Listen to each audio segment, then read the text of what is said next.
Did you want something? Hello, good evening. We're going to go ahead and get started now. Before I begin, I have to remind everyone, please turn off your cell phones so that we don't have any interruptions during this wonderful program that's about to happen.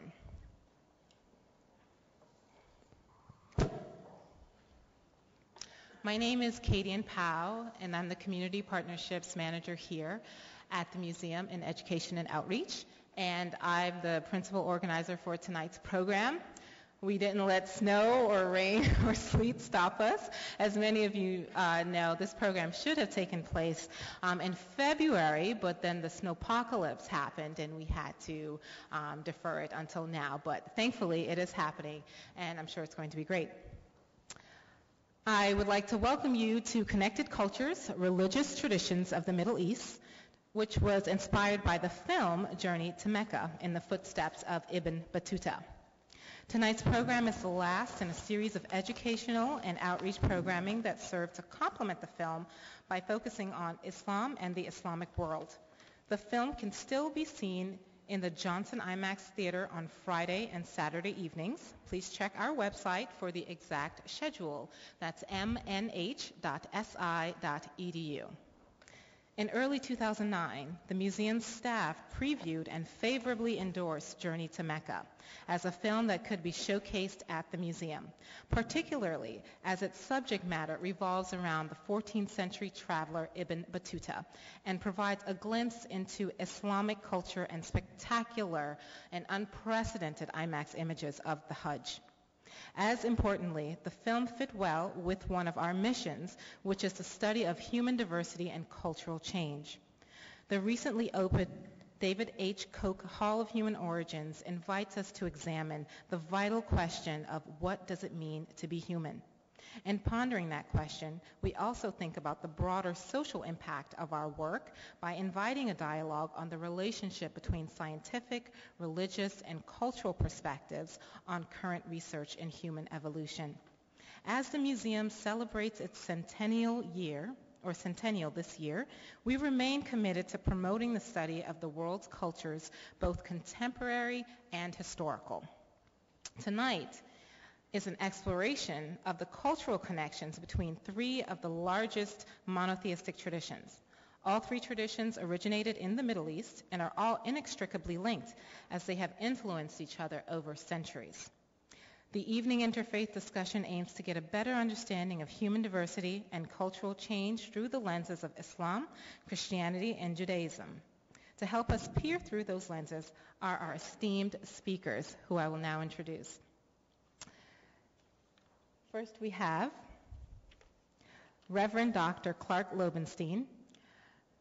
Reverend Dr. Clark Lobenstein serves as the Executive Director of the Interfaith Conference of Metropolitan Washington. IFC recently celebrated its 30th anniversary with Reverend Lobenstein at the helm. The Interfaith Conference was the first staffed organization in the world which brought together the Islamic, Jewish, Protestant, and Roman Catholic faith communities in the Washington metropolitan area. The Interfaith Conference now brings together the Baha'i, Buddhist, Hindu, Islamic, Jain, Jewish, Latter-day Saints, Protestant, Roman Catholic, Sikh, and Zoroastrian faith communities in this region to advance justice, build community, and nurture understanding in metropolitan Washington. Dr. Lobenstein is also a founding member of the Washington Metropolitan Dialogue and is secretary of D.C. Mayor Adrian Fenty's Interfaith Council. He is married to the Reverend Carol Crumley, who is here tonight, and they have 3 grandchildren.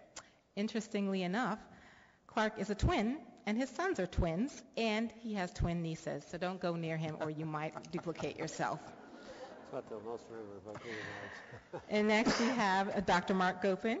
Mark is the James H. Lau Professor of Religion, Diplomacy, and Conflict Resolution and the Director of the Center on Religion, Diplomacy, and Conflict Resolution at George Mason University's Institute for Conflict Analysis and Resolution. Gopin has lectured on conflict resolution all over the world as well as at prominent academic institutions in the U.S. He has trained thousands of people worldwide in peacemaking strategies for complex conflicts in which religion and culture play a role. He conducts research on values dilemmas as they apply to international problems of globalization, clash of cultures, development, social justice, and conflict. Ordained as a rabbi at Yeshiva University in 1983, Dr. Gopin has engaged in back-channel diplomacy with religious, political, and military figures on both sides of conflicts, especially the Arab-Israeli conflict. Mark has recently been featured on the cover of the Wilson Center's magazine Centerpoint in a story called In the Aftermath of Gaza, Prospects for Mideast Peace. You can learn more about Mark at markgopin.com. Imam Yahya Hendi is the Muslim chaplain at Georgetown University, the first American university to hire a full-time Muslim chaplain. Imam Hendi is also the Imam of the Islamic Society of Frederick in Frederick, Maryland, and is the Muslim chaplain at the National Naval Medical Center in Bethesda, Maryland. Imam Hendi often visits and lectures at churches and synagogues, hoping to create a new positive relationship between the followers of the three Abrahamic religions. In his lectures, Imam Hendi focuses on issues related to gender relations, domestic violence, world peace, social, economic, and political justice, and interreligious and interfaith issues. Imam Hendi is the founder and the Secretary General of Clergy Beyond Borders and the founder and the president of the newly founded organizations Imams for Universe, Dignity, Human Rights, and Dialogue. He also counsels students on academic, professional, and social issues. And last but certainly not least, Imam Hendi believes that with love and education, the world will be a better place to live. You can learn more about him at imamyahyahendi.com. And finally, we have our wonderful, wonderful moderator, Najiba Saeed Miller. Najiba is the Executive Director of the Center for Civic Engagement and Dialogue, which is currently in the process of being located in a Los Angeles-based university. Previously, she was Executive Director of Western Justice Center Foundation and the Asian Pacific American Dispute Resolution Center. She is an international leader in the field of faith-based diplomacy, transitional justice, gang conflicts, gender-based development programming, complex intervention in interethnic and violent conflict, and multi-faith-based conflicts. Mrs. Saeed Miller, has participated in dialogues between Muslims, Christians, Hindus, and Buddhists. She was at the forefront of Muslim-Jewish dialogue in the early 90s through presenting at the first national conferences sponsored by the University of Denver's Center for Judaic Studies, and has facilitated dialogues in the city of Los Angeles between Muslim and Jewish leaders from 2006 to 2009. She's a graduate of the International Institute for Mediation and Conflict Resolution held at The Hague and received her JD from the Maurer School of Law, Indiana University, Bloomington. Just last year, Mrs. Saeed Miller was a cover girl for the national Muslim women's magazine Aziza as our chief negotiator and mediator. So I'd like to welcome our chief mediator for this evening, Najiba Saeed Miller.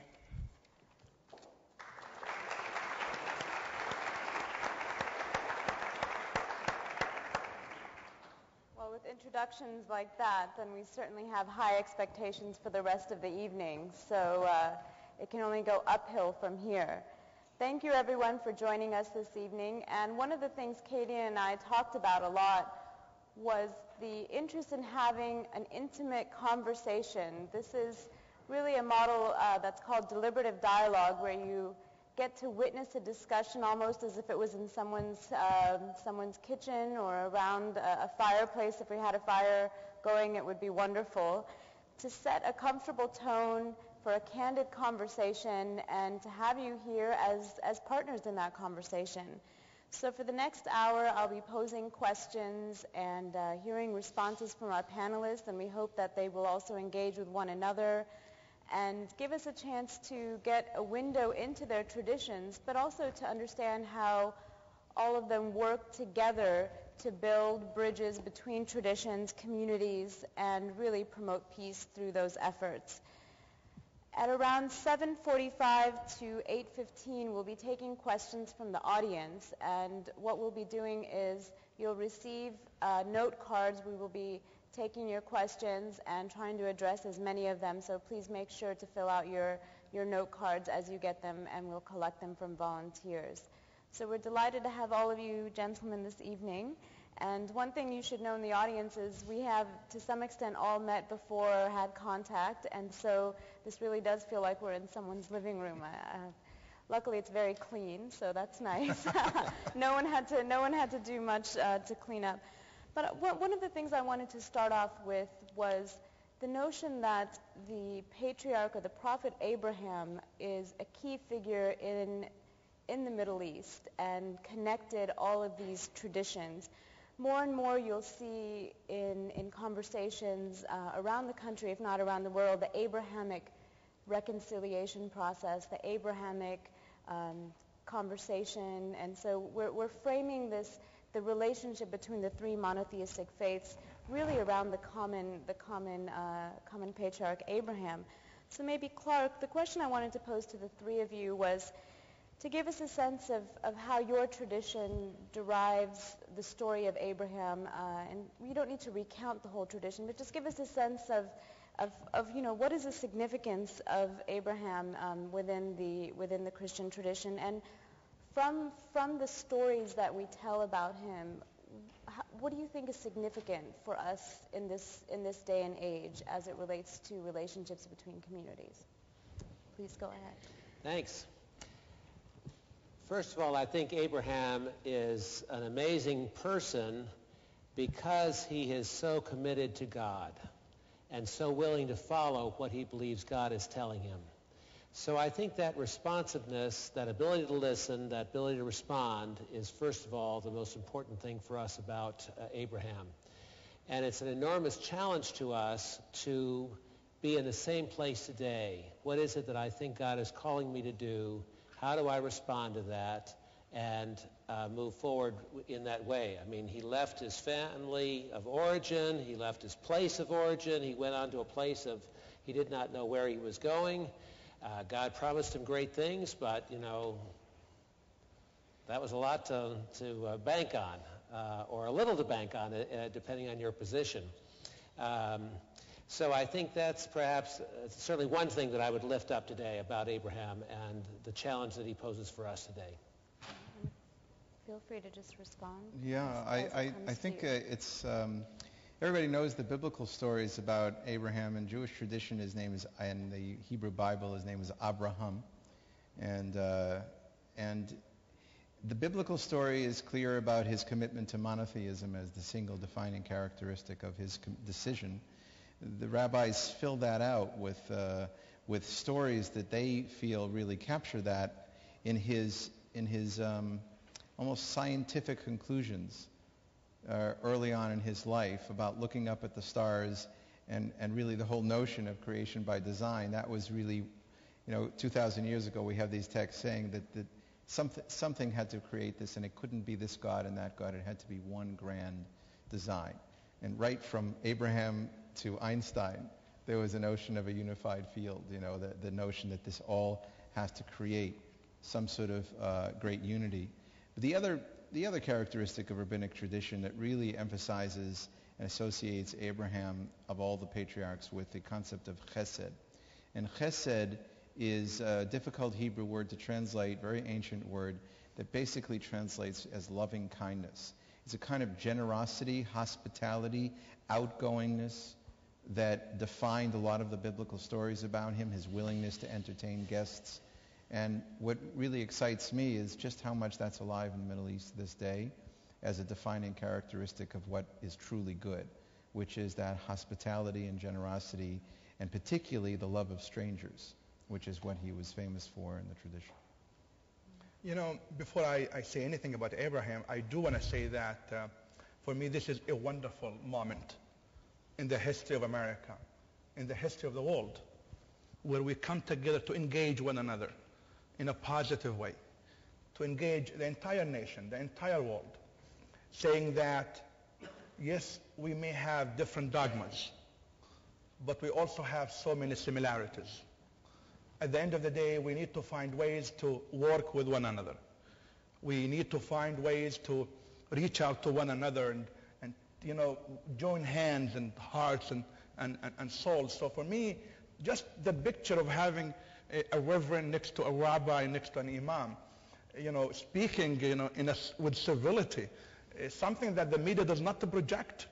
is quite important. It happens every day, but many people don't know this. So it also inspires some wonderful jokes. A rabbi, an imam, I won't say any tonight, but I'm holding, I have fighting so my many tongue. of these jokes. Don't start me there. I have so many jokes. Something that really comes to my mind is Abraham, for Islam, is the father of monotheism, the worship of the one God. Mm-hmm. And when I think of the one God, I think of the one human family. That at the end of the day, not only that we worship the one God, we also connect with each other as fellow brothers, fellow sisters in one family. At the end of the day, we might have disputes, we might anger each other, we might overstep our boundaries, but at the end of the day, we need to find ways to come back and find ways to connect, find ways to reconcile, find ways to say, listen, this is a home for all of us. The family of our humanity could sink any time. However, this is an opportunity to save our human family. And the only way to save it is when we act as fellow shipmates, brothers and sisters who are working together as one team to save this human family. The other thing in the story of Abraham that always, finds way to my heart is that when Abraham died, and you find this in the three traditions, Ishmael and Isaac both came to the barrier of their father. Mm-hmm. So they find a way to connect with one another. One lived in the Arabian Peninsula, one lived all the way in the north, hundreds of miles away. But they find a way to come together. So I say, yes, there is some bitterness out there, but we need to find a way where we connect with one another with one slogan, that the bitterness of yesterday must not paralyze the possibilities of the future. Amen. So before I move on to the next question, some of the common themes I heard were the notion of sacrifice, whether it be moving from one place to another, and that seemed to be something that resonated with all of you.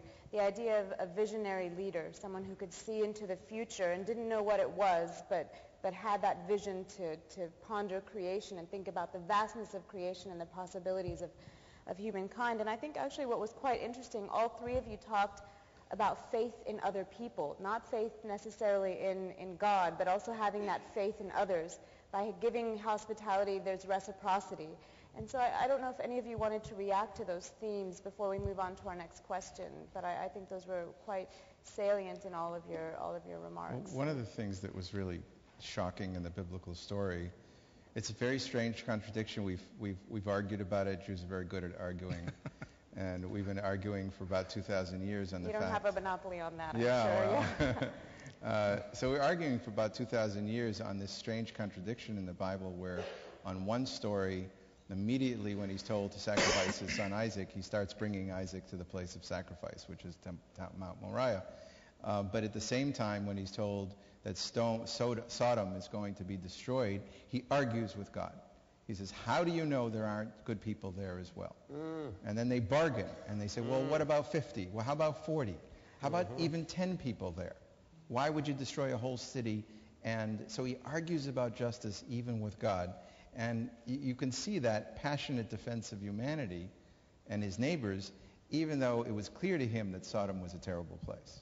So he's a very courageous, he's also marked by an incredible degree of courage and vision. The concept of sacrifice, I know that some people have historically used that narrative to advocate violence in the name of God. And we cannot claim that this has not happened. Muslims, Jews, Christians, so many faiths have used religion historically to speak for war. But for me, the story has nothing to do with one killing one's own son. For me, his son was the dearest to him, for whom he has been waiting for tens of years. For me, God was not telling him to kill his son, but rather to let go something that was so dear to him for the glory of God. And I believe the dearest to us, all of us, is our own ego. I believe God is telling us through the story of the sacrifice, let go your ego. Let go your selfish attitude. Become a person who embraces others by giving up on your own interest. Imagine if we act this way politically or socially or economically. We wouldn't have to fight each other to win more control on land or air or anything like that. I think that it's fascinating to see that the three of us chose three different aspects of Abraham, and yet there's also similarities in the process. And he is such a huge figure of history, such an important generator of all three of our faiths, and someone who's impacted many other peoples as well. That we come to this conversation and this question with three different aspects of it, and yet all have meaningful input into how we proceed, and what the meaning of that would be for us today.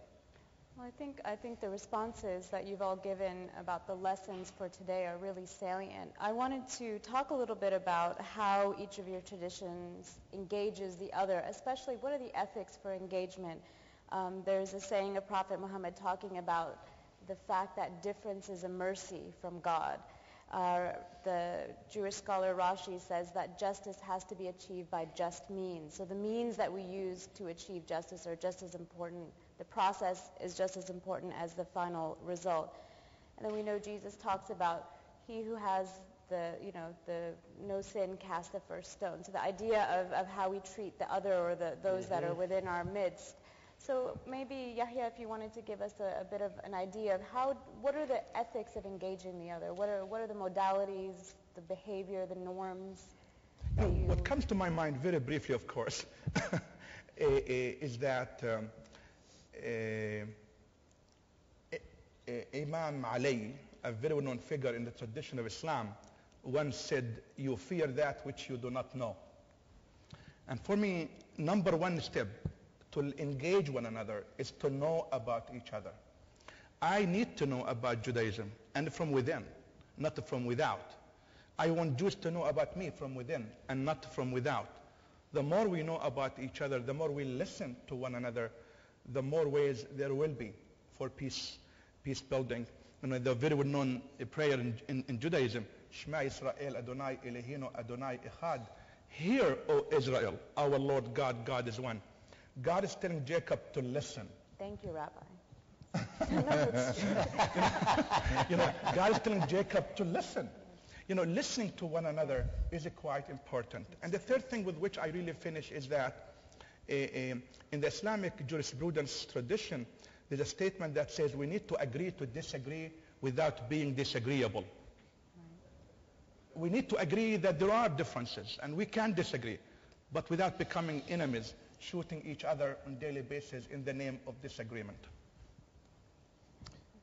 I feel like there was a man, he was about 30 years before Jesus was born. His name was Hillel.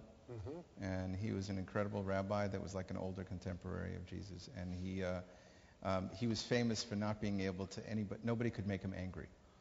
Whereas his colleague and sparring partner was Shammai, and he wiped the floor with everybody the moment they said the wrong thing. So the students tended to go towards Hillel, and Hillel sort of won in history.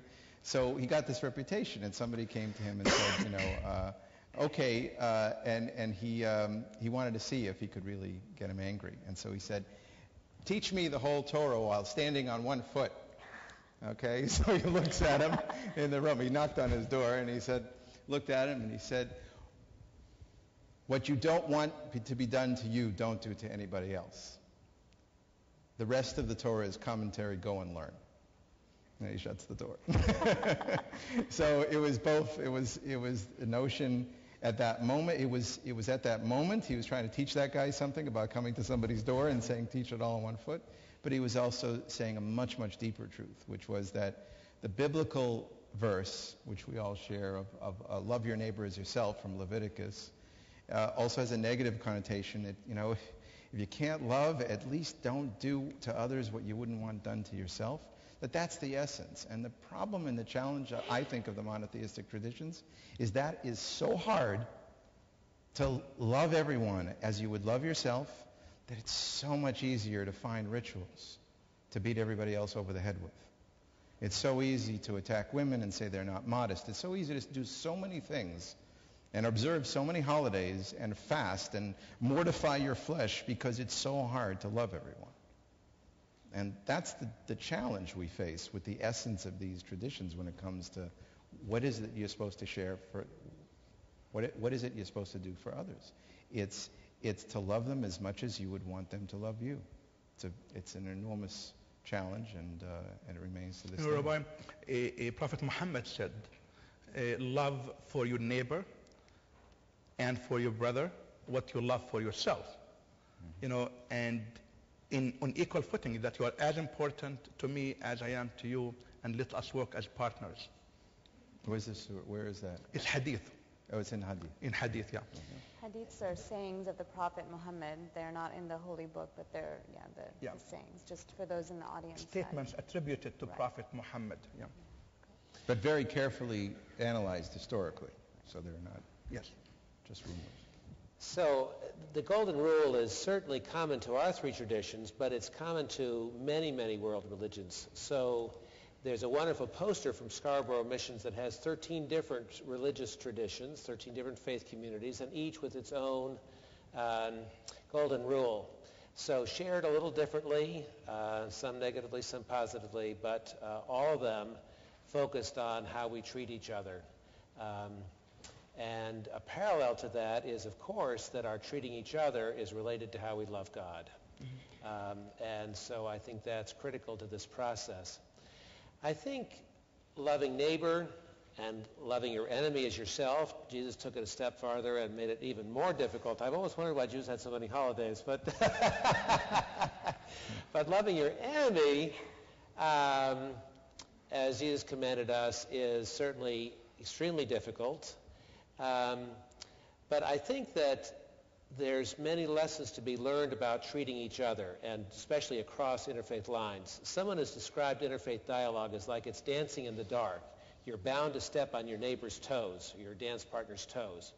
Well, what's important in that process is not, in fact, that I danced on your toes, that I stepped on your toes, but that in the process we have enough trust with each other that you can say, ouch. And I can say, what did I do that caused you an ouch? And you can explain it. And I can change my words, or I can change my behavior, or I can work on not stepping on your toes the next time. So I think in that process of relating with each other, that basic respect that we have for each other is central and critical. And I think that that part of that process is the Golden Rule, applying that to myself, doing unto others as you would have them do unto you. However we say that or shape that, but that's the best basic message. And understanding that I can't love God whom I cannot see unless I'm loving my brother or sister whom I can see. Can we say that my love of God can only be proven when I love my fellow brother and sister? Mm-hmm. Yeah. And James says it in a small letter in the New Testament, faith without works is dead. So it's no good just to have faith. Yes. If you're not living out that faith, what good are you? Faith without works is dead. In the Islamic tradition, there's something called huququllah and huququl ibad, the rights of God and the rights of fellow human beings. To pray 5 times a day, it's God's right upon me. But there's something called huquq al-ibad, which is the right of my neighbor, the right of my wife, the right of my sister, the right of my cousin, the right of my fellow Jewish and Christian friend.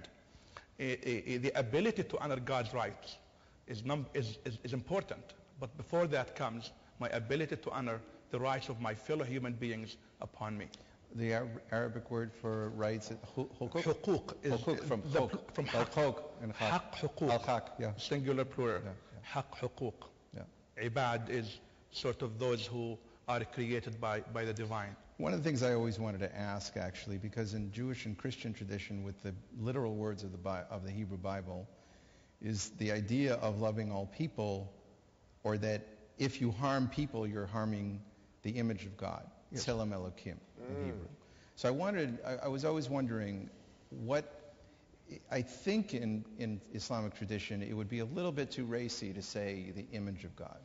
So what is said? Right? Actually, there is a statement in a very well-known collection of hadith called Bukhari, Yeah, the Imam. where Prophet Muhammad said that إِنَّ اللَّهَ خَلَقَ آدَمَ عَلَى صُورَتِهِ, that God created Adam in God's own image. It says image? It says that, عَلَى صُورَتِهِ. Ala surah. على صورته. And scholars of theology, when they debated that sentence, said that God is merciful, and therefore God inserted a portion of God's mercy into us. So in order to be true to God's mercy, we have to be merciful with one another. One of the attributes of God in Islam is Ar-Rahman and Ar-Rahim, the merciful, the compassionate. The other thing is God is Al-Wadud, God is the loving. God inserted love in us to reflect God's own image. Right. The challenge is, can we live that love with one another? And as the New Testament says, we love because God first loved us. Yes. Yes. So I think what's fascinating is the discourse that you're having here about the connection between faith, good works, and relationships with with people from outside of the community are all connected, because I think very often we see them as disconnected, and so someone can do good works, but they may not be treating the other well. So it sounds like part of what we're talking about is moving to a place where morality is measured also by how we truly treat each other, whether they are within our community or from the other community. So that's really one of the most please respond. well-known parables of Jesus is the story of the Good Samaritan. And here you have two people walking by, two Jewish leaders walking by another Jew who's half dead. And the person that rescues him is a hated Samaritan. So who is my neighbor? Jesus asks. Does anyone else want to share any stories? Yeah, I mean, I just wanted to say also that one of the things also that we're engaging in that's very rare in American context is a comfort with a really deep textual conversation. And in a lot of, we're all very situated in Washington, and I do a lot of work in Washington, and it is just not kosher to quote biblical verses in most meetings, okay? That's, suddenly you're in an extreme place and people don't want you to do that. And I think it's very important for people to get used to in the United States that you can have this kind of conversation and it doesn't mean you're an extremist. And you can be very proud to doing this on the Mall in the shadow of Thomas Jefferson, and even thinking that he would be very happy with our conversation in terms of the shared values of the democratic values that he stands for. But it doesn't have to be, we don't have to have an allergy to this kind of traditional textual engagement. On the contrary, it could lead to a lot of really cool What comes to my mind is, again, I like to quote the Prophet Muhammad, because for me, he's my role model. He taught me to be the humanist that I am. He taught me to speak for justice and peace. And I like to quote him. So once someone asked him about what makes a Muslim, and Prophet Muhammad said, if people are safe from your hand and your tongue, then you are a Muslim. In other words, that your Islam, your religiosity, your spirituality is measured by your ability to connect with your fellow brothers and sisters and becoming a source of peace for them, not a source of conflict and war. Very often, young Muslims at Georgetown and elsewhere ask me about what makes a Muslim. And my answer is, if you are a fundamentalist environmentalist, then you are a Muslim. In other words, if you care for the environment, willing to really care for the environment. And number two, if you are a good humanist, if you are willing to adopt the humanity as your family and willing to be in the forefront in advancement for the causes of human beings, then you are a spiritual person. Well, I think considering where we are located in the venue of this discussion, I think it's fascinating because we think about text as part of the culture of religion, but also part of the culture in general, that it permeates throughout our culture. So being able to have a discussion from all of these three traditions is quite fascinating. And I so, think one of the problems that the scriptures have been used to advocate violence, and people don't want to refer to those scriptures anymore. But I think it's our own duties as clergy to stand up and say, wait a minute, our scriptures do provide a moral, ethical venue for change and positive change. It seems to me one of the issues, well, two things. Bishop Christer Stendahl, who's been very active in the interfaith movement, a Lutheran bishop from Sweden, asked the question, what is your holy envy of the other? What is it that the other does or believes in or gets to do or whatever that you wish you could do? And I can tell you, when I drive down a street near our house and I pass the Catholic Church on Saturday at 5 o'clock, and I'm a Presbyterian, I have holy envy of going to church at Saturday at 5 o'clock and being free all day Sunday. But I think the issue that you've just raised that's so important is the tensions that we all have between particularity and universality. And where we are as people of faith says a lot about where we are in that journey from particularity to universality. And on the other hand, it's very important that each of us knows who we are and that we're rooted in a tradition, in a particular tradition, and yet that we're seeking to relate to others out of the other aspects of our faith. So if I'm a Christian, as there are some Christians who think that all of you are going to hell, I'm not likely to relate to you in a positive way. And you're not likely to feel comfortable with me, afraid that all my interest is really just converting you or whatever else. If I come from a very different place, as I do, that I'm delighted for this conversation, I'm looking for partners of other faiths besides those that are represented here, then I think that we are able to be in a place that's quite different and that allows for openness that clearly is here today. I was told early on about a professor by the name of Rokeach. I've never tracked him down, but he talked about the fact whether we have political differences or philosophical differences or religious differences, we often just measure ourselves on a horizontal scale. You're very conservative or fundamentalist or moderate or liberal or progressive or crazy or whatever you are. What really matters is how we hold those on a vertical scale. Do we hold those down here, where I think you all are going to hell, or do you hold those up here, where we're open-handed and generous-hearted and ready for this interfaith engagement? And how we hold the views is much more important in our being a part of this dialogue today than how we are on this scale here. I want to just share with you that I've done a lot of thinking about this for many, many years, like, oh gosh, maybe 25 years of interfaith work now. And I know we've both been down this road for a long time.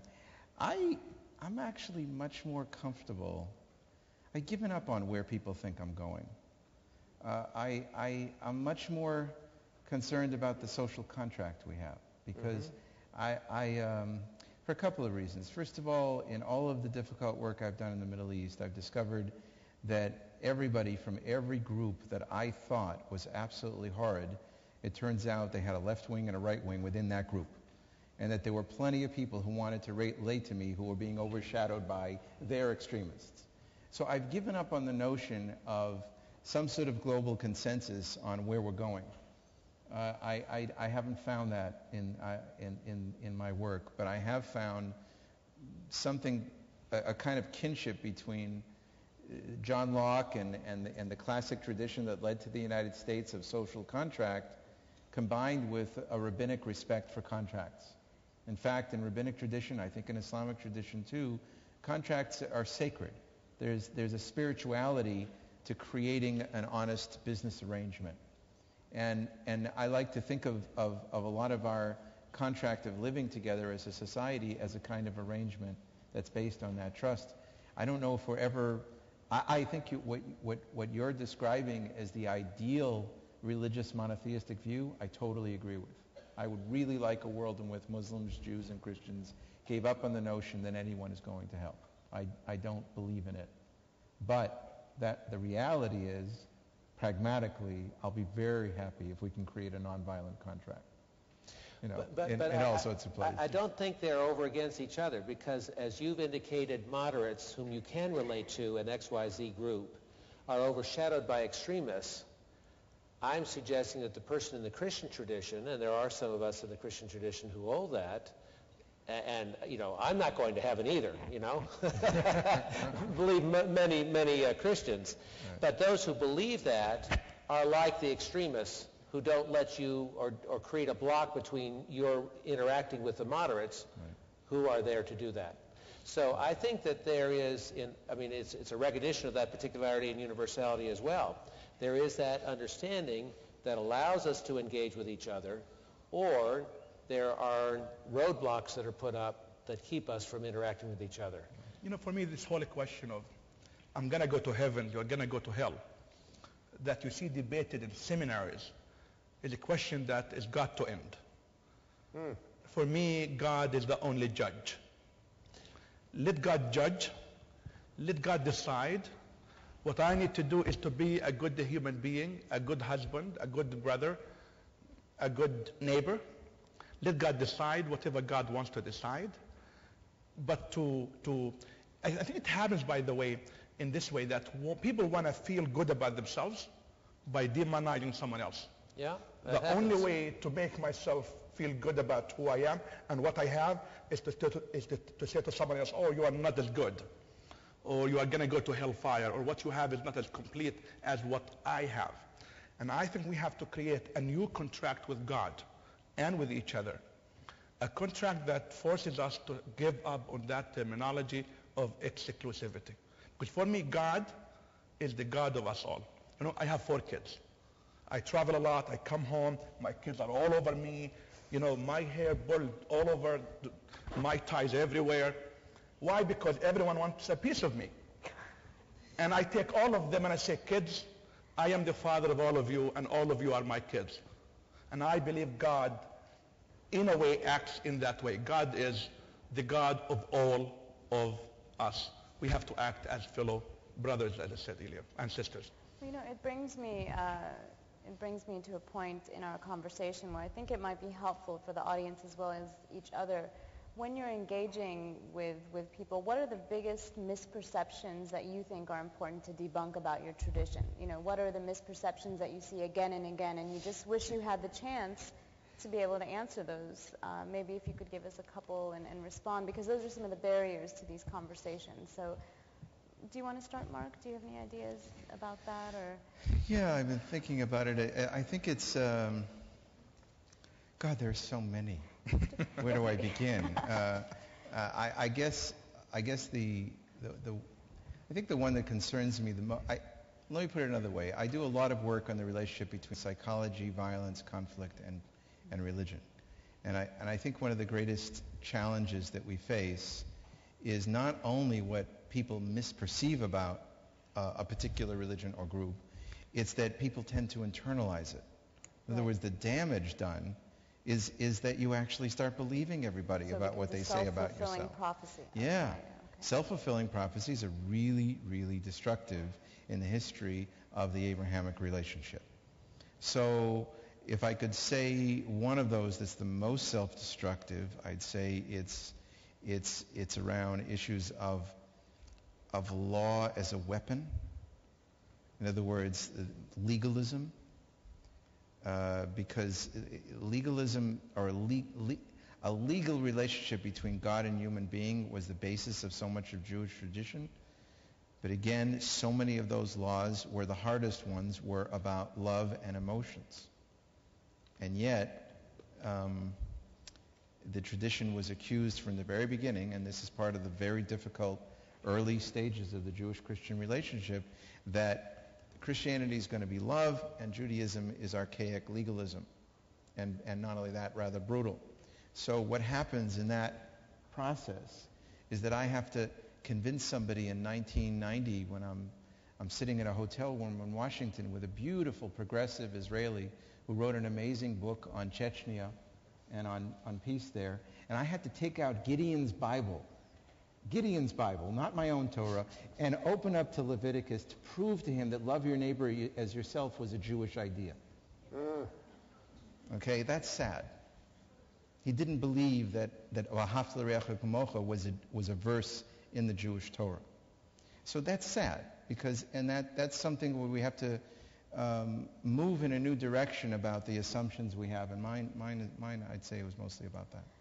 Right, and I think if you're familiar with Paula Pickering's work in the Balkans, she talks about self-understandings, and the way we understand ourselves is as important as how we understand each other. So that internal hermeneutic principle and that external experience is so important. So that is really, I think that's powerful. It's not just what others think about us, but it's what we think about ourselves.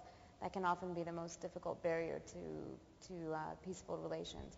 Did you want to add anything? Well, maybe two here? things in terms of misconceptions about Islam I would like to discuss. Is one or two. One about women. Many people think that women in Islam are, as they say, second-class citizens. Something that one can easily talk about. The Quran speaks about how Adam and Eve were created from the same nafs, from the same origin, from dust. When the Quran speaks to Adam and Eve, the Quran speaks to both of them at the same time, being equally responsible before God, equally responsible before the law, equally with equal rights and duties. We have you. You know, you are a Muslim woman, very educated. You come from a wonderful Muslim family that did not deprive you from the right to be educated, because you, and I know your parents enough to believe that they did this because they wanted. You don't know them well enough then. They wanted. Whoa. No. That was a joke. That was a joke. That was a joke. That was a joke. Of course. I know your father and your mother enough that they believed that the Prophet Muhammad said acquiring knowledge is an obligation upon every female and male. So they educated you, they sacrificed the best of what they have for you because they believed this is an Islamic duty. You know, many people don't know that Al-Azhar University, founded in 1069, founded by a woman. Al-Qarawiyyin University in Fas, Morocco, founded in 839, founded by a Muslim woman. Many people don't know this.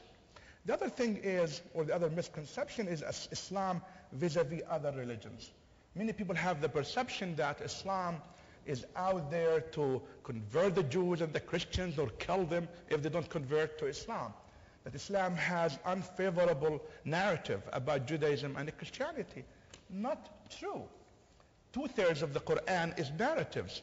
And the 2/3 of the 2/3 are about the story of Jesus and Moses. Jesus spoken about as the Al-Masih, the Messiah, as a sign of mercy. Muslims believe that Jesus is coming back at the end of time to establish the kingdom of justice and peace on earth. Jews and Christians are called Ahlul Kitab, people of revelation. Ahlul Dhimma, people of covenant. We have a covenant with Jews and Christians that God gave us. So we're fellow brothers, we're fellow sisters. When Muhammad spoke about Moses and Jesus, he used the term Akhi, my brother Moses, my brother Jesus. And he saw himself and his message as a completion message, not necessarily in competition with Judaism and with the Christianity. Clark, would you like to? I would say that probably the most important thing to share as a Christian about misconceptions, and where we are the largest religious body, is the assumption that America is a Christian nation. And while some Christians trumpet that and highlight it and emphasize it, many Christians feel we're so far away from being a Christian nation or a religious nation by what we do and how we treat others, that that's not an accurate way of describing this country. We are blessed that this country has been, I think, a place of where the separation of church and state has made possible a more level playing field among the different religious traditions. And so we have very tiny religious traditions here, we have very large religious traditions here, and those that are in between. Both the flyer for tonight, one of your comments talked about the three monotheistic traditions. Well, there's many monotheistic traditions. We're not the three largest religious traditions who are represented here. There's 500 million Vaishnav, Hindu monotheists in the world. But that separation of church and state has made more possible in this country than any other country the kind of diversity that we have in this country religiously, and the ability that we have in this country of engaging each other in often respectful ways, not always. Yeah. Great. I'm going to start taking some questions from the audience, and we actually have several that are along one vein, but I thought one that was somewhat inspired was, as a society, we're dealing a lot with issues of ego, which you raised earlier. So from your traditions or from your viewpoints as leaders in your communities, how do we let go of ego to do problem solving with each other? So give us some tools that we can take back home with us. Yeah. Well, I think it was a third book that I wrote where I tried to make things more clear than my first two, which were very academic. I tried to focus on the notion of, and a lot of us in our field talk about the capacity, the spiritual discipline of listening, and a kind of temporary suspension of self. I don't believe that it's psychologically possible or desirable to eliminate your ego. There are religious traditions that try to do that, but it's also a lifelong effort. I think it's better to think on a regular basis of a temporary suspension of yourself and a process of empathy that gets very, very deep. And of course, we all have in our traditions various sayings about living in someone else's shoes. It has a remarkable impact the more you work on it in every difficult situation. And it changes the nature of the conversation. That's all I could say about how you remove. Yes, we all talk, we mouth the words, humility. It's really, really difficult to operate that way. But we find that you find that I'm a big fan of Aristotle these days, and Aristotle understood that the mind is something that's habituated, and that habits are what really leads to virtue. And so one of the things that I work at when I do my work in the Middle East is every time I repeat a mantra from the rabbis that says, say little and do much, say little and do much. And so sometime I'm in a situation and, oh my God, things are going on, and I just say, don't say anything, don't say anything, just do something, just try to work on these mantras that remove yourself a little bit and then move on. I think it's quite fascinating because just like hatred is a learned behavior, so too is empathy. And we know that now from actual studies that we have to teach it and practice it, as you're saying, from social psychology. So that's a really wonderful example. Does anyone else want to address that particular question? Go. Well, I was, when Rabbi Mark was talking, I wrote a few points. Number one, do community service. Not in your own community, but in someone else's community. If you're a Muslim, go to a synagogue and do a community service. If you are a Jew, you might need to go to a Muslim or a Christian community and do service there. And take time, maybe to live with that community, to do work with that community, to get to know that community, to engage with that community. I know that personally helped me. Many, many years ago, I had the opportunity when I was working on my Hebrew. I had to engage with my Hebrew teacher, who was Jewish, an Israeli Jew. And she invited me to her home. She welcomed me to her home. And that gave me a narrative that I was not familiar with, that I did not know about. So I think that helps and helps a lot. Number two, learn to say sorry. When you hurt someone else, learn to say sorry to them. It might be too naive, too simplistic, or we might perceive it as simplistic, but it's not. And we have hurt each other so much. As religious communities, we need to say sorry to each other, but also on an individual basis. Recently there was a burning of a church in Islamabad, Pakistan. I thought that the Muslims of Pakistan and the Muslims of everywhere need to apologize for the Christians of Pakistan and elsewhere. But in the same country, there was a burning of a mosque by Christians. Christians need to apologize for Muslims as well. And when we learn to say sorry, when we learn to say, I'm sorry, I really made a mistake, I did not mean it, it tells the other that you care about their feelings. And I think that sort of helps you get rid of your ego, but also connect with someone on the other side. I think it might be a part of saying I'm sorry that I've grown in my understanding of the other.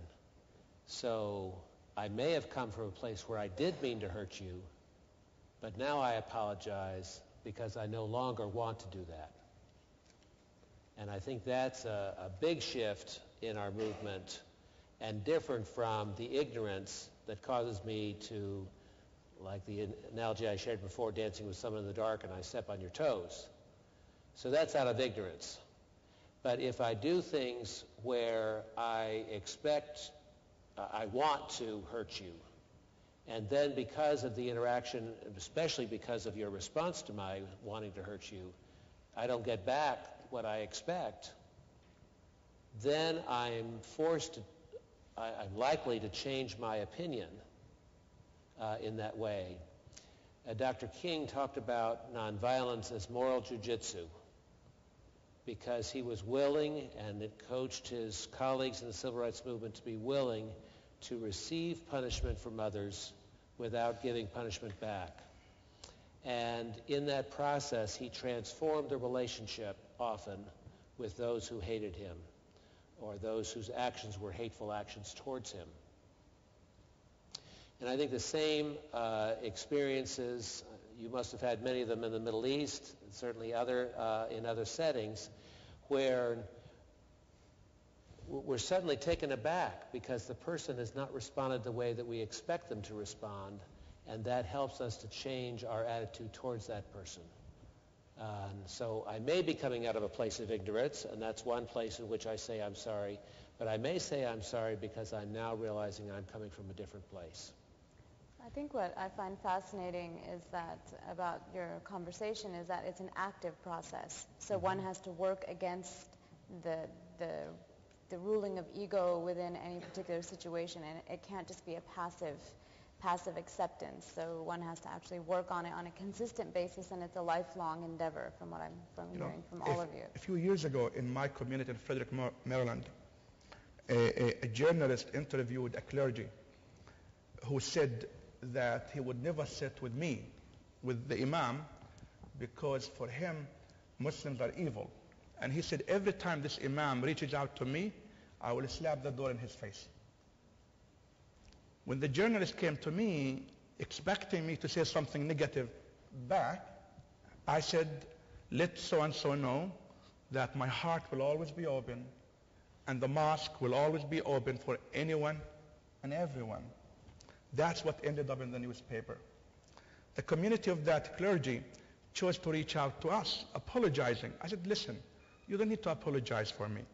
At the end of the day, this is the past. And we decided to do an event called Hanukkah Christmas Hajj Festival. That the first year it brought 100 people, the second year it brought 150 people, and the third year 500 people. So if I had become angry about being attacked and called by the same person a master of death squad, imagine. I could have reacted in a very same way, but I refused to do that because I believe that hate begets hate and love begets love. It did end up a very positive experience where ego is no more and love continued to flourish between these three communities of Jews, Christians, and Muslims. So it's really, we're almost going full circle back to Abraham. The extension of hospitality, even in the face of hostility, can build trust and build relationships and move them forward. So that's a really beautiful message to share. I have about 8 to 10 questions that resonate with this particular theme. And the questions are framed along the lines of, all three traditions have both text as well as history that has justified violence. Some of the questions point to one tradition, some of them point to all three. And so, I think part of what we need to explore a little bit is how do you deal with that as leaders? And also, do you have stories of transformation where people might have originally had that interpretation? And if so, did they move to a different level of understanding? So that's a two-part question. Specific examples as well as how do you handle that history in the face of that history or those interpretations that have been utilized for violence. And I think that's really the bulk of the question. So feel free to articulate, what you feel. I guess I have been talking. I need to feel like. Mark, your turn. Mark. Okay. Judaism, Christianity, and Islam. Oh yeah, you're going to start with that. We've been going back and forth about this for years because I always ended up being the elder religion and I always had to go first. And But is we started debating and saying, no, I don't want to go first anymore. being the elder, is that a curse or a blessing? I would follow Then I up. always, then Yahya would always have the last word. Part and there was debate about If it. in part of your answer you can answer for your tradition, but also maybe what you've learned about other traditions through your experiences, about their relationships to text too, because I think if you really interacted that often, I think you must have, it's a self-reflective process. But just to give us some examples maybe in your work and how you deal with those real issues. They're present in history as well as in interpretation. So. Honestly, I think especially when it comes to Judaism, Christianity, and Islam, and I've been dealing with this for so long. Basically, these are traditions that have thousands and thousands of texts over a period of 1,000 years to 2,500 to 3,000 years, and such a diversity of authors and sources. And I have to say, and again, this is not a very orthodox position, but what you find over history is that, speaking from a faith perspective, is that people are the living faith that someone believes in. It's an act of faith between God and the human being, and that act of faith, that living tradition, that living engagement, is a choice that's made at every moment as to what is at the core of your faith in God, of your faith in your tradition, of how you would characterize that tradition. And the harsh reality is that people have free will, and people are making those choices all the time. My experience is that the texts are basically the way in which people talk and argue. Like going back 100 years in Jewish tradition, a few hundred years, when rabbis would argue with each other, they'd have these really wonderful international arguments with letters and everything. The way they spoke to each other was they hardly said a personal word. They just quoted chapter and verse back and forth. And this rabbinic text and that rabbinic text. They were arguing within the tradition, but it was a way of speaking and thinking and feeling even. And I think that's what's been going on in the Abrahamic relationship for a very long time. And in that Abrahamic relationship, people choose. If somebody has hatred and rage at the core of their wounded soul, then those are the texts they find, and those are the texts that they repeat again and again and again, like a mantra. So I just developed a kind of different approach. And that is that really what matters is the discipline of how I am with somebody in that moment. And am I showing compassion, and am I feeling love for them or not? And I get different texts based on that feeling. In other words, what I project. And so I don't ask anymore. I don't say, I don't come, I'll never forget, I was on the phone in the middle of one of the intifadas with I've had many partners, and we've gone through horrible times together. And I had a partner in Palestine, a wonderful Sufi sheikh, beautiful, beautiful soul, who really, he's beloved. He was beloved all over the Middle East. He was beloved in Israel, beloved in Palestine by Jews and Arabs together. He prayed for everybody. He healed so many people. And yet at the same time, the extremist forces on both sides hated him, precisely because he was a bridge. And one thing you can't do to Sufi is imprison them. And he ended up imprisoned in his village by two forces: the Israeli forces, because they had a shoot-on-sight order at that moment, and the Hamas forces, because they couldn't stand him either. So this poor man, he's sitting in his house and he's depressed and he's crying and I'm on the phone with him from the United States. And I didn't know what to say to him. And so I asked him, what's the most important hadith to you? And so he starts crying and he says, Muhammad used to go out every day and he saw the same, he had a Jewish doctor. And every day the Jewish doctor would greet him. And one day the doctor wasn't there and Muhammad said, where is the Jewish doctor? I must go and find him. I must help him if he's sick. And he's crying when he's saying that. And he kept on screaming, a Jewish doctor, on the phone to me. Because for me, there are thousands of hadith. That's just the text, the backdrop of who we are. There are thousands of rabbinic traditions. What matters is the heart relationship.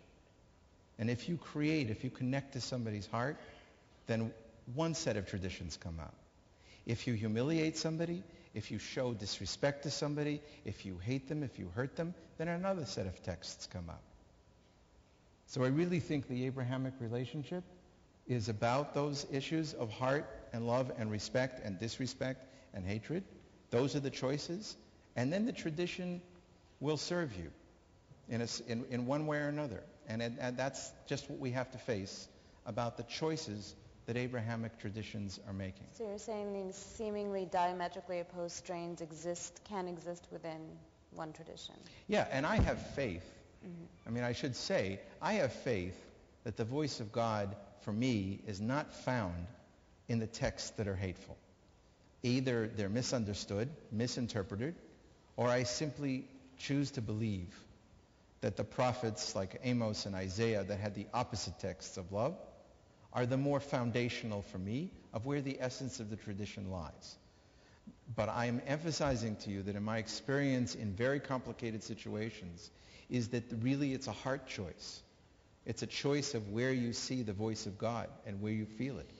And that's where we're all struggling in our traditions. So as an analyst, as a scholar of religions, those texts are there in abundance. Your questioners are absolutely right. But if they really knew the last 3,000 years, they would know the people who authoritatively say that the essence of that tradition is violence don't know what they're talking about, because they're just choosing a couple of texts that prove that to them. And then they have extremists on the other side who agree with them. You see what I'm saying? It's very insidious. But it is a distortion. Those texts exist. They're a mood of a community. They're in a certain context, but they do not define the religion or the religious community. So I guess one question that also resonates from these is, are you an exception? The interpretations that you're presenting, are you, not you just in particular, but are you exceptions, or are there other people that share these viewpoints, if that makes sense? Because we have these, as you're mentioning, different strains that are present. So, do you feel fellowship with people within your tradition? Are there others that are moving in that direction as well that find commonalities? So Right. maybe just speak to that a little bit, because I think people can say, oh, that's great, but Imam Yahya al-Hindi, he's one guy. I mean, Listen, so speak a little bit maybe about how you deal with the issues of history and. I have received letters of threat on my life from Muslims who did not like what I had to say. But again, if I compare the 12, 15 letters of hate I received to the thousands of emails I get from Muslims and imams around the world who are supportive, there is no comparison there. The great work of the Islamic Society of North America, with so many people who come every year from all over America and all over the world to engage on issues related to peace building, to tolerance, the statements that came out of the Islamic Jurisprudence Council of North America. So no, I am not the only voice there. I am not the only one there. I claim actually maybe I am the weakest of all. I have been to conferences in Morocco, in Jordan, in Europe. Recently in Pakistan, I was in Pakistan, and in one of my gatherings where I spoke, there were at least 300 imams from across Pakistan who had a clear voice and told me to tell Americans that their voice is a voice of peace, a voice of love for America, a voice of kindness, that they do not tolerate violence in the name of Islam. A very well-known imam with the name of Tahir al-Qadri from Pakistan recently issued a fatwa, a statement, a religious ruling against terrorism of 600 pages. So there are so many. Who is the imam we had when you and I sat together from Pakistan who represented how many thousands of Imam Zubair. Imam Zubair, in December we had a conference for a clergy beyond borders on human rights. And we brought imams and rabbis and priests and ministers from all over the world. And we did have an imam from Pakistan who represented about 5,000 imams. We had someone from India who represented what he said 15,000 imams. Unbelievable. Who also spoke a language of peace and love for all people. Yeah. Actually, I was told when I was in Pakistan recently that if I would go back again with 5 rabbis and 5 priests, they said, we promise you to bring together 20,000 imams from India and Pakistan and Bangladesh in a rally for peace. So I was really amazed. So there are those types of voices of people who are willing to do this. I was once in Mauritania and met with almost 350 imams from across Mauritania who are also dedicated to peace. You know the problem? The problem is not that we don't have these voices. The problem is that, number one, the extremists have the money, and number two, the media chooses to focus on the bad voice, on the voice of darkness, and not the voice of light. Amen. Do you want to address this part? Let me say that I think, for me, the most powerful statement in the New Testament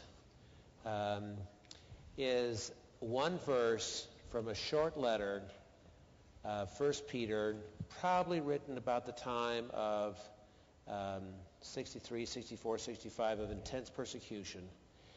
And Peter says in chapter 3, verse 15 in the first letter, let everyone know the hope that is within you, but do so with gentleness and with reverence.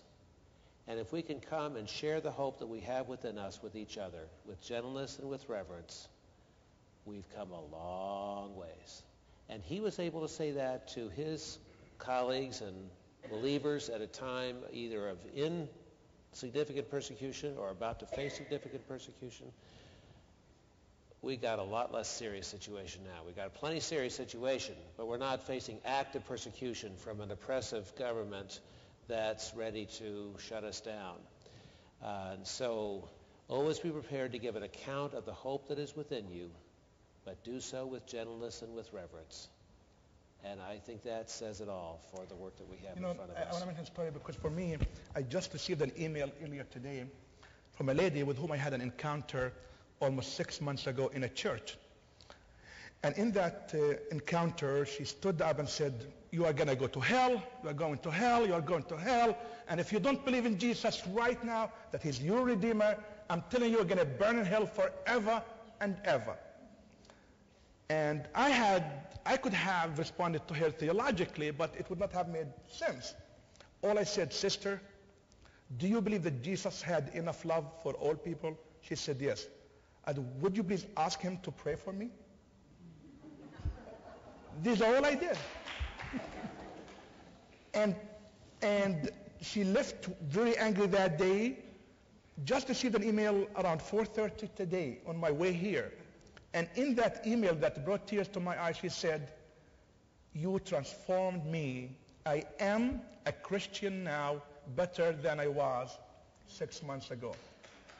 You know, and our ability to transform each other can happen on a daily basis if we are willing to sit back, love, and not allow bigotry and sometimes anger and sometimes rage overtake us. I think what's powerful about what all of you are saying is that it's not in being more like the other that you can influence positive relations, but it's in being more of your own and exploring your own tradition and learning learning about the history that juxtaposes against the history of negative or violence. And so it's actually in delving more into who you are and exploring the culture, the history in a way that uplifts whatever is positive. So I think that's a really important message so people understand that it's not about being more like someone else, but it's actually being more grounded and being more of one's own tradition. You want to talk about Imam Bukhari and Eliyahu in Jerusalem? Because you know them. Yes. And Sheikh Bukhari he comes from he's a descendant of Imam Bukhari, the Imam Bukhari, who was one of the recorders of all the Prophet's traditions, very famous from Uzbekistan. And his family came 400 years ago and bought a house in the Via Dolorosa. And they've been there since then. And they literally came as a Sufi family 400 years ago to bring together the Abrahamic family. That was the mission. They're non-Arab, but to be a witness in Jerusalem right at that spot. And so Sheikh Bukhari is an older man, and I did a film of him and his Jewish partner, a wonderful Jewish man by the name of Eliyahu McLean. And I have found in our work that it's far, far better than quoting texts and quoting texts back and forth is issues of the heart. And they go to places where people are arguing these matters on a very intellectual level, or there's no connection, and they engage people at the heart level. They engage imams and rabbis who are sitting there very coldly, and they start doing songs together from the old Arab countries. Do they have a comedy routine? They've done that too. They actually, there was a French group that made these funny posters of them, and they're actually Jewish Arab comedy groups also. There's all sorts of things going on. So what is all of this? It really is an engagement at a different kind of level, because we know the texts are there, we know the rage is there, and I should add a word. Again, as an analyst, I come out of a conflict and analytic tradition, in addition to my theological and philosophical education, and we feel very strongly that the evidence points to many other factors in why people end up hating or violent. There are psychological reasons, there's economic reasons, there's structural and class issues, and mostly the problem we have today is that we have about 50 years now of states, for one reason or another, utilizing extremism as a tool of the state and a tool of the Cold War. And so we are, again, the text exists, but it is amazing what states can do to create a monstrosity by generating rage, by funding extremist institutions in order to make a weapon against another state. And that's exactly what happened, and we are recovering from that. So religion is a funny thing. The religious personality is a funny thing. It's a very passionate personality. And unfortunately, from the beginning of our religions, and I say this again with great respect, but from the beginning of Jewish, Christian, and Muslim tradition, there have been immediately secular political leaders who saw it in their interest to weaponize the religion for the sake of conquest or for the sake of natural resources they wanted, and so on and so forth. So we do have a challenge with the religious personality and what it tends to emphasize when a state wants something. And pulling back from that, I believe, is a much more energetic effort to create an interfaith community that shares values and is very, very vociferous about that. And that's where, like, Clark's work has been an amazing process of a radical humility of a majority Christian context, where Clark has gone out of his way for so many years to emphasize every single religion you could imagine, to just help Americans understand this enormous diversity, and he does it as a Christian. So that's creating a kind of psychology that is the opposite of the United States and its interests, and it all has legitimate interests, but not becoming a religious militancy. It's so easy for the United States, and it's a very powerful country, to become a militant country when you weaponize it with religion. And the whole message is that no, leave states alone. States pursue their interests. They occasionally go to war. They have their problems, but leave religion out of it.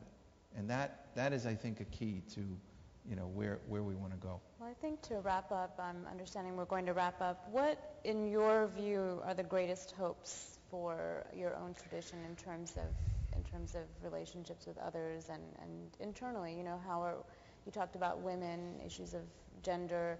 What are some of the greatest hopes that you have that you'd like to see, or already moving in that direction? Yeah, well. And this will be our final round. One of my favorite, I love the entire Quran, but one of my favorite verses that I use a lot in my services in chapter 49, verse 13, where the Almighty One says, "O humankind, I, God, created you from a single pair of a male and a female." That's equality between men and women. "And made you into nations and tribes, that you may come to know each other, not that you may despise each other." For me, I see hope in that verse. Number one, our ability to honor women. In a tradition that honors women, it's about time for Muslims to continue the path of giving women the leadership that women deserve, as God demands in the Quran and as humanity demands. And I think Muslim women have been doing very well. I have seen wonderful changes, wonderful reforms that makes me excited about the future of Islam and of Muslims. Number two, the verse is talking to us about diversity and pluralism. We cannot move forward as Jews, Christians, and Muslims, or the entire world, if we do not honor diversity and pluralism. And therefore, I say we all have to believe that within diversity lies our unity. Within diversity lies our unity. That we do need to tear down the walls that have separated us. But instead of tearing down walls, we can turn those walls into tables that bring us all together. So I am very optimistic. I see young men and women from the three traditions and other traditions willing to take that route, a route of respect, mutual understanding, honoring women, fighting trafficking, speaking for the environment, and for peace, and only peace can work. Clark, do you want to answer this question?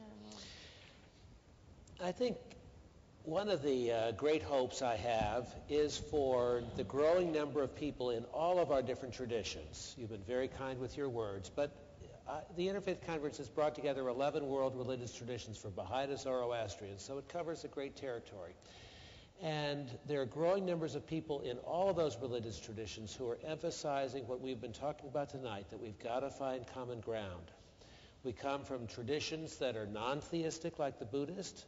We come from traditions that don't have a creator, like the Jain. We come from monotheistic traditions like Baha'i and Vaishnav Hindu and Sikh and others.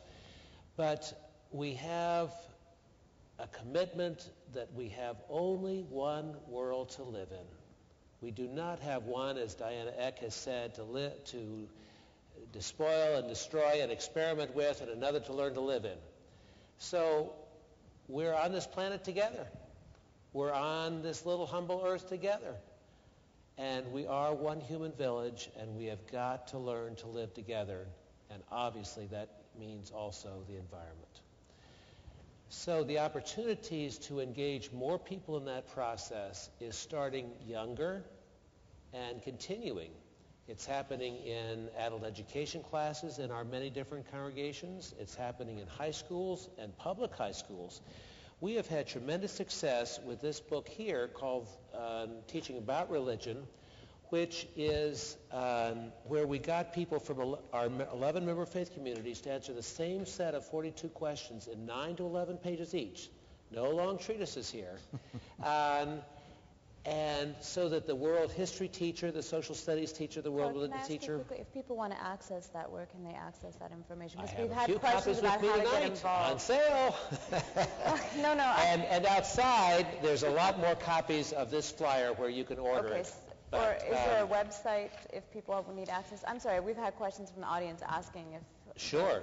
So www.ifcmw.org, Interfaith Conference Metro Washington.org, Great. ifcmw.org. But the response of teachers to this book has been phenomenal. About 1,000 copies have been distributed in the metropolitan area, most purchased by area school systems. So the opportunities to share factual information from the inside, a Baha'i writing about the Baha'i faith, a Muslim writing about the Muslim faith, answering the same set of questions, engages us in a process that helps us and helps young people grow up learning. We have definite differences. We have a lot in common, but we also have only one world to live in. Thank you. Maybe before the rabbi had the final word, you reminded me that if you go to theheartofislam.com, there are 2 DVDs you can buy and purchase about, one is called Judaism, Christianity, and Islam, More in Common Than You Think. Judaism, Christianity, and Islam, More in Common Than You Think. And the other one is called 30 Commandments and Guidelines for Interreligious Dialogue. You find them on theheartofislam.com. That could be helpful for more engagement as to how we can connect between cultures. I'm amazed by how the clergy are so tech savvy. I'm quite fascinated. I want to know if any of you have Twitter accounts next, so please go ahead. We have Facebook also. Oh, Well, yeah, I just Facebook, want, yeah. I actually convinced you to be on Facebook. Remember You we convinced kept me, it- and imagine this. So Okay, now I know the joke. An imam, a priest, and The we're rabbi- all on Facebook. yeah, but my wife is not happy about that, by the way. Oh, gosh. I'll have to convert His her. wife is not happy about the Facebook. Okay. My wife No. thinks that I'm Okay, this is spending too getting much to be time too on much that. like the kitchen. This is getting to be too much like the kitchen table. We'll leave. So, we're getting well, very comfortable. that is part of my hope. I mean, in the latest book that I wrote, I have a large section on paradigm shifts, tipping points, and social network theory and practice based on peacemaking. And I'm absolutely convinced. The interesting thing about violence and religion is that it's like a meteorite or a supernova. It's very bright, and it looks like it's overwhelming, and then it's gone. It looks like it's the most powerful thing in the world. The 1,000-year Reich, I mean, there was nothing more powerful. When you think of absolute power of evil, most people think about Adolf Hitler, right? And he was supposed to have this 1,000-year thing. And it was gone in 6 years. It was gone in 6 years. Terrible devastation. But I think that what's hopeful to me is everybody about 20 years younger than me, all of my partners in the social business I'm doing, all of the work in the Middle East at my center, they're all at least 20, 30 years younger than me. And I sense in the younger people a large swath of people that are completely past ideological thinking. They're very pragmatic. They're way past the notion of, you're Christian, so you must be that and that. They don't even think that way. And I sense a large... Internationally or just... Internationally. Internationally. Okay. I mean, my Facebook community is unbelievable. I mean, I have these Muslim feminist women that consider me like their guru. And how could I explain that to my rabbi 30 years ago? That someday I'd be writing and I'd have these Muslim feminist women and I've never met, and I'm the one they're depending on. I mean, it's an unbelievable that's quite universe. I have to talk to you community. about my Jewish feminist women on my Facebook. So I knew the joke was somewhere in the Facebook. That's cool. All right. So that's one thing, is please everybody Facebook me, because we have an incredible community, and that would be terrific. But I do have hope in that, because I think that is a steady march of a global community. And it's a global community assaulted by a great deal of violence and the technical power of extremists to inflict great damage. But at the same time, the march of history, to me, says that there is further and further integration into a global community. And I'm very hopeful about that. And it strikes me that we do know that the internet has also been utilized for negative perpetuation of stereotypes and anti-Semitism, all of the different types of forms of discrimination. So it's great to know there are other efforts.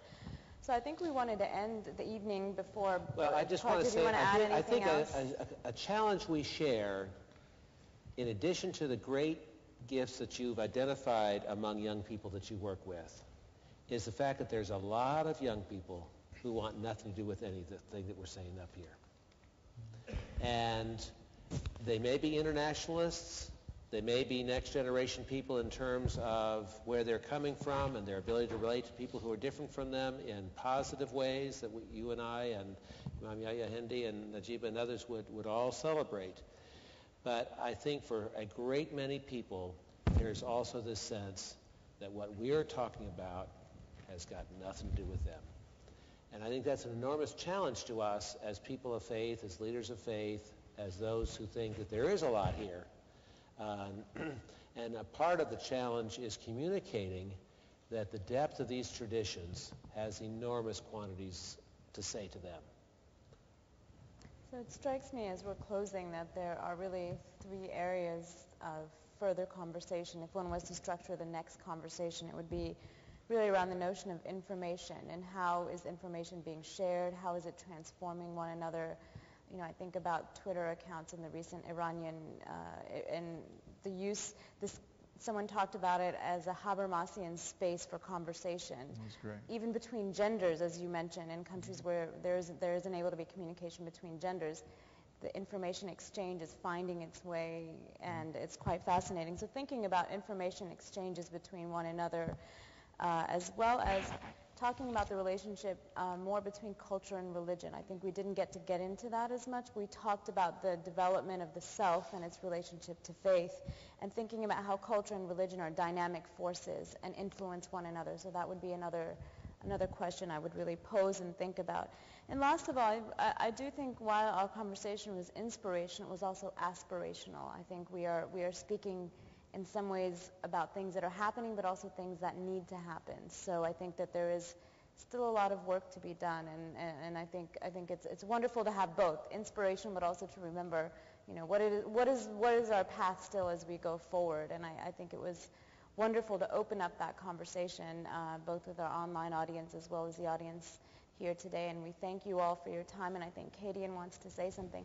And I did want to mention I am not from D.C., so I came from Los Angeles, so I'm really pleased to see this conversation happen, and so I don't engage in the D.C. area, but I'm so pleased that this conversation is happening nationally. Yes, so. While we do have a Washington, D.C. area audience here tonight, we also have an international audience on the internet via Ustream. So I'd like to thank all of them as well for tuning in, people who couldn't physically be here, and thank our panel. I can't tell you what a coup it was to get these four people to sit down in the same room at one time, simply because they are so busy. We like and each so other, not in because we demand don't like all each over the other. world. No, they know each other, they love each other, but this is how good they are, that they're in demand all over the world. So it was hard to get them to be here, but they have been really wonderful and committed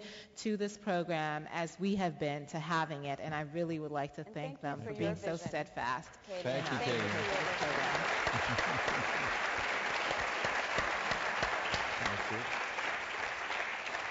Well, I think you will all have a lot of friend requests when you get home tonight. I am certainly friends with them, so friend them. And I think there's some people who might want to have your contact info as well if they're not on Facebook. They're online as their names, Imam Yahya Hindi, Mark Gopin, and Najiba Saeed Miller. I don't know if Reverend Lobenstein is on Facebook yet. We'll have to explore that. But I wanted to say, if there's one thing that you take with you when you leave here that's also at the heart of this museum, is that we are one species and we have one world to live in. Thank you very much. You're my guest. Oh, no. I want to pay for it.